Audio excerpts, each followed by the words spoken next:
మేడగది మీద శిష్యులు వాళ్ళందరూ విశ్వాసులే, వాళ్ళందరూ కనిపెట్టి ప్రార్థన చేశారు. దేనికోసం? పరిశుద్ధాత్మ కోసం. ఇప్పుడు అవసరం లేదండి, అప్పుడు చేశారు ఇప్పుడు అవసరం లేదు అని ఎవరైనా అంటున్నారంటే అది అబద్ధం, అవగాహన లేని మాట అది. అప్పుడు చేశారులేండి, ఇప్పుడు అవసరం లేదు, ఇప్పుడు వచ్చేసాడుగా పరిశుద్ధాత్మ దేవుడు అని అంటున్నారు. చాలామందికి ఆ పాట పాడటం కూడా ఇష్టం లేదు, మనం పాడుకుంటామే.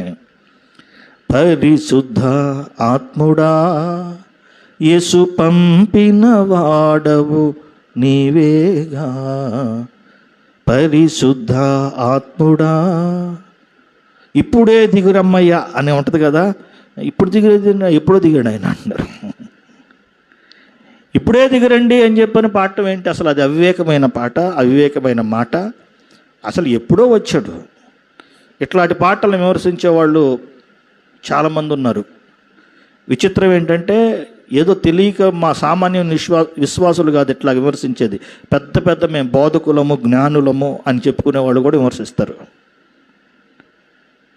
ఇంకొక పాట కూడా ఉంది, విమర్శిస్తారు.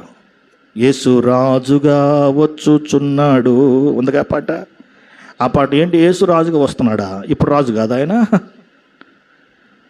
అంటే వాళ్ళకి విషయం తెలీదు. యేసు రాజుకి ఇప్పటికీ రాజే ఆయన, ఇప్పుడు రాజే ఆయన, ఇప్పటికీ రాజే, ఎప్పటికీ రాజే ఆయన, యుగ యుగములు ఆయన రాజు. దేవుని నామానికి స్తోత్రం. ఆయన రాజులకు రాజు, ప్రభువులకు అయితే ఇప్పుడు నీకు కనబడే విధంగా ఈ భూమి మీద నిన్ను పరిపాలిస్తున్నాడా? ఇప్పుడు పరిపాలిస్తున్నాడా? నీ కనపడే విధంగా, నీ కంటికి కనపడే విధంగా. ఇప్పుడు మన భారతదేశ ప్రధాని అయిన మోడీ గారు ఎలాగైతే మన కంటికి కనపడతా పరిపాలన చేస్తున్నాడో, అలాగ యేసుక్రీస్తు నీ కంటికి కనపడతా ఇప్పుడు ఈ భూమి మీద పరిపాలన చేస్తున్నాడా? చేయట్లేదు కదా. అలా చేసే ఒక రోజు రాబోతుంది. దేవుని నామానికి స్తోత్రం కలుగునుగాక. అలా రాజుగా వస్తాడని ఆ పాట అర్థం. అది తెలియక ఇప్పుడు రాజు కాదా అంటున్నారు. అట్లాగే ఇది కూడా పరిశుద్ధాత్మ ఇప్పుడు దిగిరానాయనా అంటే అర్థం ఏంటంటే అప్పుడు దిగొచ్చాడుగా, మళ్ళీ ఇప్పుడు దిగిరాటం ఏంటి? మీ పాట ఏంటి? అది మీ మాట ఏంటి? అజ్ఞానులు అంటున్నారు.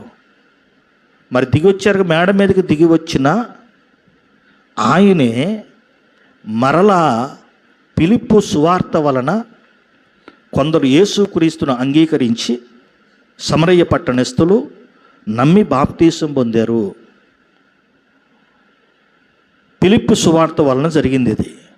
తర్వాత యెరూషలేము నుండి అపోస్తలులైన యోహాను, పేతురు వీళ్ళు వచ్చి వారి మీద చేతులు పెట్టి ప్రార్థన చేయగా పరిశుద్ధాత్మ వారి మీదికి దిగేను అని ఉంది. దేవుని నామానికి స్తుతి. మేడ మీద దిగాడు కదా, మళ్ళీ ఇక్కడ దిగటం ఎందుకు? మళ్ళీ అప్పుడు వాళ్ళ మీద దిగాడు, మరి వీళ్ళ మీద కూడా దిగా. అట్లాగే అప్పుడు వాళ్ళ మీద దిగినట్టే ఇప్పుడున్న విశ్వాసుల మీద కూడా పరిశుద్ధాత్మ దేవుడు దిగి వస్తాడు. హల్లెలూయా. ఎప్పుడూ నువ్వు ప్రార్థన చేసినప్పుడు ఇదే యేసుక్రీస్తు చెప్పింది. తన్ను అడుగువానికి పరిశుద్ధాత్మను నీ పరలోకపు తండ్రి ఎంతో నిశ్చయముగా ఇస్తాడు. నా పరలోకపు తండ్రి ఎంతో నిశ్చయముగా ఇస్తాడు. అడగాలి నువ్వు. ఇది వాగ్దానం, ఇది అడిగి పొందుకోవలసిన వాగ్దానం. దేవుడి వాక్యం చెబుతుంది, స్పష్టంగా చెప్తుంది. జనులందరి మీద నా ఆత్మను కుమ్మరించెదను. మీ యవనస్తులు కలలు కంటారు, దర్శనాలు చూస్తారు, నా ఆత్మను కుమ్మరిస్తానని ఆయన చెప్పాడు. అందరి మీద నా ఆత్మను, అంత్యదినములలో అందరి మీద నా ఆత్మను కుమ్మరిస్తాను అన్నాడు. అందరి మీద అంటే అసలు దేవుడు నమ్మనోడి మీద కుమ్మరిస్తాడనే? అసలు దేవుడే ఉన్నాడని నమ్మడు వాడి మీద ఆత్మను కుమ్మరిస్తాడైనా? మరి అందరి మీద అంటే ఎవరు?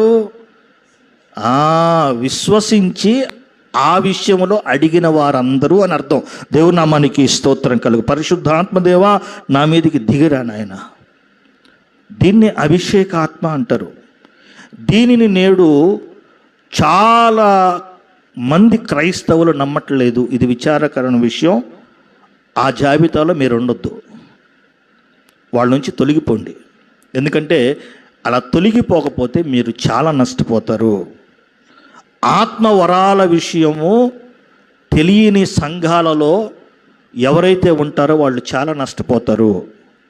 అందుకని నేను ఈ మాట అన్నాను. ఏమన్నాను? ఆత్మవరాల విషయమై స్పష్టమైన జ్ఞానము కలిగి ఉండండి. Have clear knowledge on the subject of spiritual gifts. ఇది నేను చెప్పటం కాదు, పరిశుద్ధాత్మ దేవుడే చెప్తున్నాడు. ఈ విషయం మీరు స్పష్టంగా తెలుసుకోండి అని. ఇలా మనం తెలుసుకోకుండా ఉండటం ఆయనకి ఇష్టం లేదు, పరిశుద్ధాత్మ దేవునికి. 1 కొరింథీ పత్రిక 12వ అధ్యాయము 1వ వచనం దయచేసి చదవండి.